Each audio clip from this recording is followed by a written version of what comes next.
Hello and welcome to this episode of our program where we are having an in-depth look to the local and international press headlines. And we have with us Dr. Ali Al-Korey, political analyst. We thank you very much for joining us. Thank you.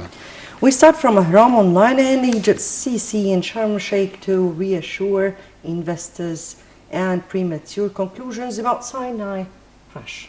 That is a double, as we can say, piece of news. So it says that pressures on Egypt will not defeat the Egyptians' desire to succeed, said President Fattah al-Sisi on Wednesday in a press statement after landing in Sharm el-Sheikh airport.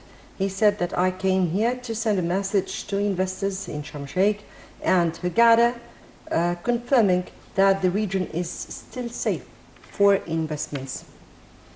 Of course, that is part of this piece of news. The other part of it would be about the non-conclusive reports about the Russian airplane. How do you view his visit to Sharm el-Sheikh at a time, and how can the world perceive this visit? I think it was a very wise move, and the good thing about it is that President al-Sisi is a very, very active person. He just came back from Saudi Arabia, and the following day he goes to Sharm el-Sheikh to reassure, as you mentioned, the investors and the tourists.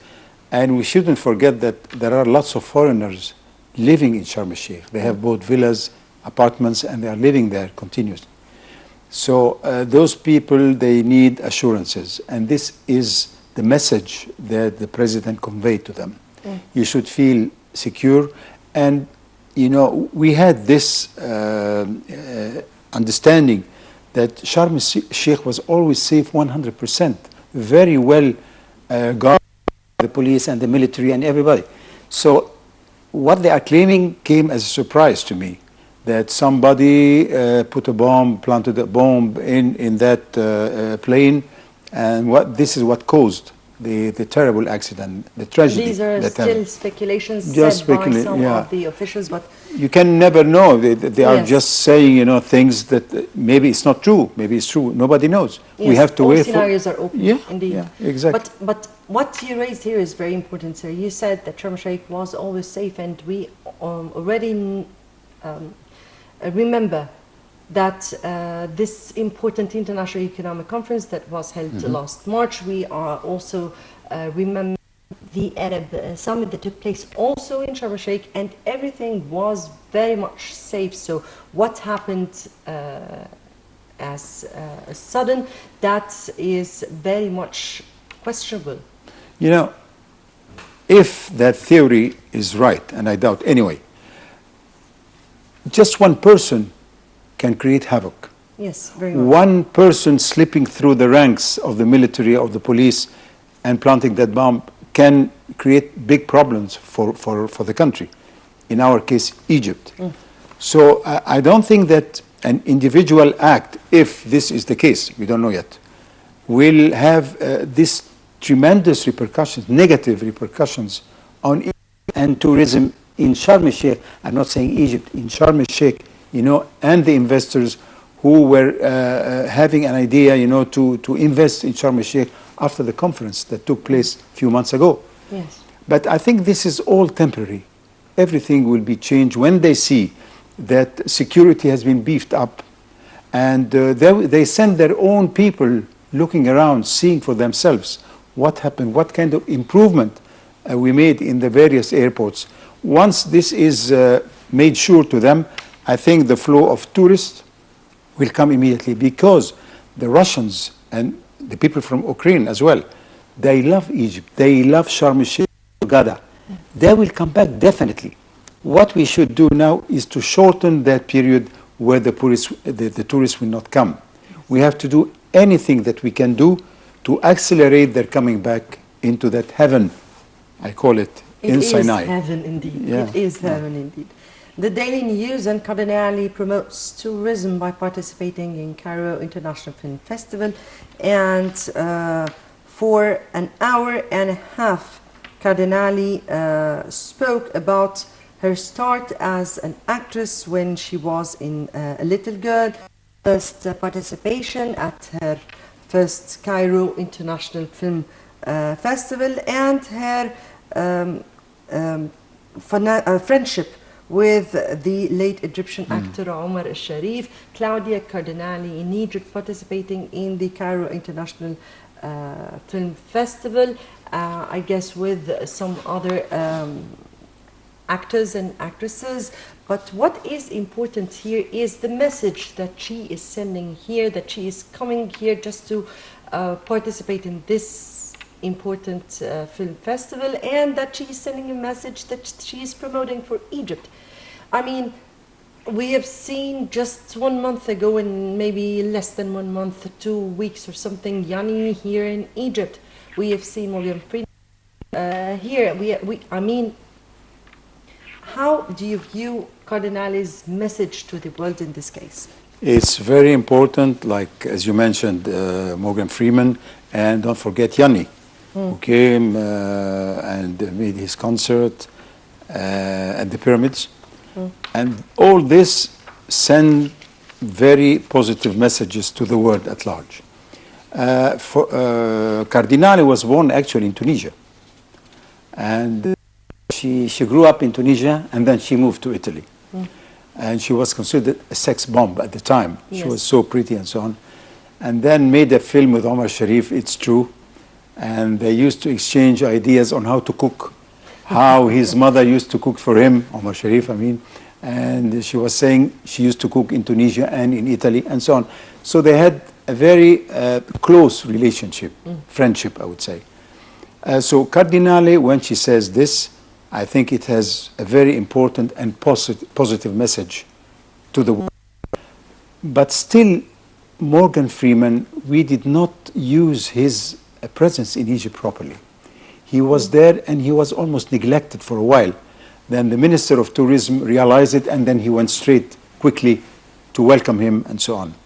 And some people working in the Ministry of, I think, of Tourism, or I don't remember where, they told him, you cannot film, you don't have a permit. Is that the time to risk such a thing, you know? Let it go.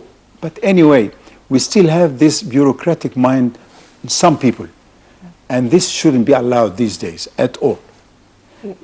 Well, indeed, I understand exactly your point of view. Maybe there were some doubts about the kind of film that Morgan Freeman was making, and that doubt made them a little bit postpone any kind of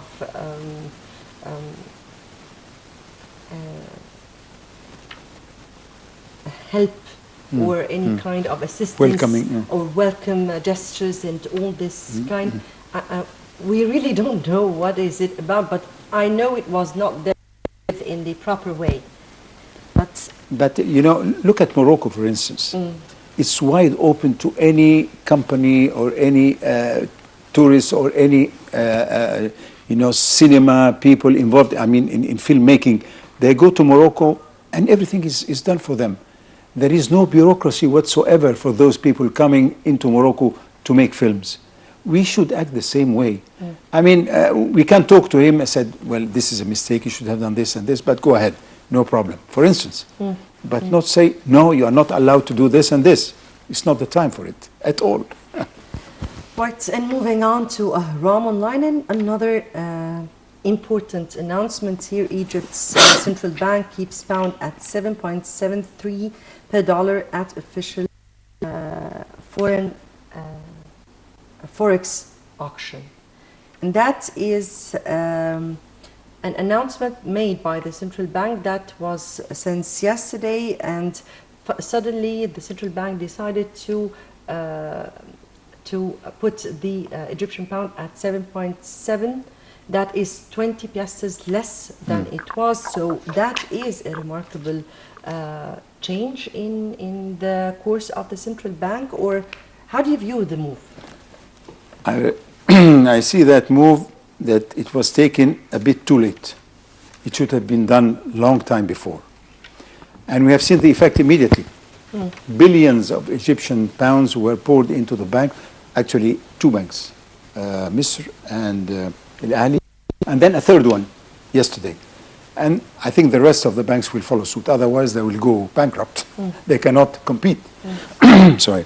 So I think it was a very wise move, but I don't understand why Mr. Ramiz waited for so long to implement it. It should have been done earlier. But anyway, it's done, and I hope that his successor will follow the same pattern. And I mean, our Egyptian pounds is very important. It gives credential to the Egyptian economy. It helps, you know, the export. It helps tourism. It helps investment, all of this. So the move is welcome, is accepted, and we should continue in this direction in the future. And I guess we will see in the upcoming days more and more repercussions to the decision, hopefully positive. Positive, yes. And yes, World Bulletin and Israel to build underground barriers around Gaza. That's another, or a year. Underground? Yes, that's what they say here. And it says Israeli Defense Minister Moshe Ya'alon on Wednesday night announced that Israel would soon begin building a subterranean barrier around the blockaded Gaza Strip. So it's not only the separation wall, and now it's the this underground barrier. So what is going on with Israel and all its escalation anyway? Yeah, they are obsessed by security. They want to close all possibilities of digging tunnels, I think, from what I understood now. Building that wall underground will stop any move to dig tunnels into Israel, from Gaza into Israel. In addition to the other walls, you know, separating, you know, Gaza and the West Bank, part of the West Bank, from Israel. All of this, you know, we've seen apartheid, for instance. It lasted for years and years, but at the end, everything went down. So you cannot live on this psychose of, you know, being afraid of being attacked. Like the wall of Berlin, what happened? It went down after 70 years. So this is not the solution. Exactly. This is not the solution. Yeah. And from your point of view, what kind of a solution that would make Israel safe, but at the same time give the rights or the rights to the Palestinians who are eager very much for rights and very much desperate in what they are seeing?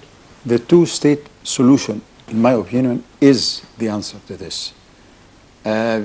So everyone will have his own government, his own people to control, and so on.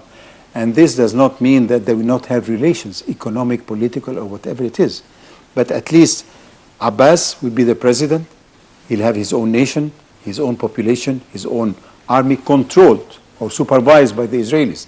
They will never allow the Palestinians to have their own army. Yes, but this is not a state. A demilitarized state is no state. Or territory, whatever it is. Let's take whatever we have on hand. We should not refuse from the beginning. Accept this, negotiate, and take another bit, another piece, and so on, until you have what you want. But if you are from the very beginning saying, no, I will not sit, I will not discuss, you won't get anything. You don't have the upper hand. See? Yes, they don't have the upper hand. However, a demilitarized, this was one of the core points that was very much annoying the Palestinians in their peace negotiations and discourse. But we'll have to wait and see. The Khalij Times and Saudi backs Yemen talks in Geneva, and it says Saudi Foreign Minister Adel Al-Jubair voiced supports for peace talks in Yemeni, or rather for Yemeni conflict, which the United Nations says will take place this month in Geneva. Yes, Saudi backs Yemeni talks in Geneva. What would be the terms of those talks? I think what they are requesting, the Saudis and the opponents accepted, according to my understanding, is that they will give back the they have taken by force. They will return the armaments they took from the Yemeni army, and then start negotiating. To me, this is an acceptable, could be an acceptable issue to finish this terrible war where you had thousands of people dying, you know, in the last month or so. So if they have accepted this, according to some sources, why not? You know, they will return back the territories they have taken. They will return all the weapons they have seized and start negotiating. Why not? If the Houthis accept, do you think Iran will accept or will let go peace to I go think on? Iran has now many problems at hand. They have Syria with the Hezbollah. They have to provide them with weapons. They have the nuclear deal they had made with the United States, which they have to deal with. They have Israel. I don't think it's in their own interest to still go fighting, you know, in Yemen. If they can close this issue by getting, from their point of view, good terms, why not? Let's finish it and concentrate on Israel and eventually Syria.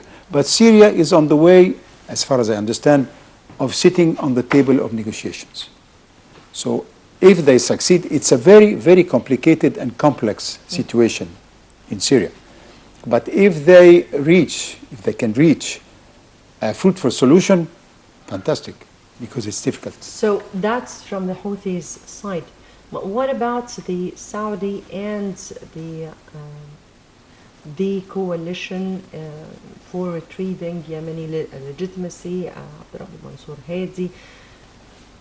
The Houthis have went into those protests and then which turned violent because they were very much marginalized and they were strapped from their own rights. So from your point of view, will the Geneva talks see a kind of compromises given from both sides in order to really settle down the aspect permanently? Well, negotiations mean you have to give compromises from both sides. Otherwise, why should we negotiate? So it means, yes, they will forward some compromises, both sides, and we still have, you know, the coalition ready to intervene again if that failed, and the Iranian as well. They can use, you know, they are waging a war that is a proxy war. It's not their war, proxy, and they want to have the country following the Shia concept and not the Sunni. And I don't know, the majority is, I think, still Sunni in Yemen. The Houthi, they are all Shia, and they are concentrated in the north. And they had before that 2 or 3 uprisings, don't you remember? So this will continue. Unless they sit and negotiate, they get some, as you mentioned, they felt, you know, neglected. If they can get their rights or part of their rights back, things should be going the right way. Mm-hmm. Yeah. And finally here, the Daily Star, and we're coming to the very much complicated issue, Syria. Syria army takes key rebel town south of Aleppo. That is according to military sources. But we have seen hit and run and capture, and those groups capture this area, and then the army recapture the area, and then we're going through other battles in elsewhere. And yes, the situation in Syria is very much chaotic, very much chaotic, that we don't even realize who is fighting who there. Yeah. How do you view the situation in Syria? How do you view any kind of future for any possible negotiations on Syria? What can be a real political solution there to this crisis, because it is one of the world's most or biggest crisis in the modern history? Yes, I've noticed that the Syrian army is progressing slowly, but there is a kind of progress. They are taking back territories that they have lost in the past. And I think this is what they want, so that when they go to the negotiating table, they will have some extra territory they can exchange, you know, compromises. And that can this be a compromise? I mean, here exchanging lands, it means they do not, or Syria is no more integral, there is no territorial integrity. What kind of negotiations? That negotiations means, yes, I've noticed that Assad is trying to control the area west of Syria because he's an Alawi, and the Alawi stronghold is in the northwest of Syria. So he would like to have this kind of corridor that overlooks the sea. And from that, because if you look at Daesh, they have taken huge areas, just pure desert, almost, in Iraq and part of Syria. So the main thing is that I'm controlling the big cities in the west. Daesh is controlling 1 or 2 cities, in addition to this vast expanse of desert. And we can start talking. In my opinion, Assad should remain there for the transitional period that can last for 6 months or 8 months or whatever, in order to negotiate a final solution and leave. Because negotiating with Daesh is a negotiable idea in the first place. I mean, here, is the world okay that Syria, even if they are okay with Bashar al-Assad, it will be okay for them to start negotiations with Daesh? You have to continue bombarding them. And this is what the Russians are doing. You have to weaken them very much so that when you go to the negotiating table, they will be weakened already. And they might accept a compromise. Okay, they are... Who? Are you speaking about the Syrian opposition or Daesh? Because Daesh, there is no compromises, there is no way that the world would accept negotiations. You cannot eradicate them completely. It cannot be done. But you can weaken them very much. And then you have an alliance with the other opposition. So when this all is against Daesh, they should accept negotiating. Let's wait and see. Dr. Ali Al-Korey, political analyst, we thank you very much for being with us. Thank you. And dear viewers, many thanks for watching. Stay tuned for the top stories coming right after the program.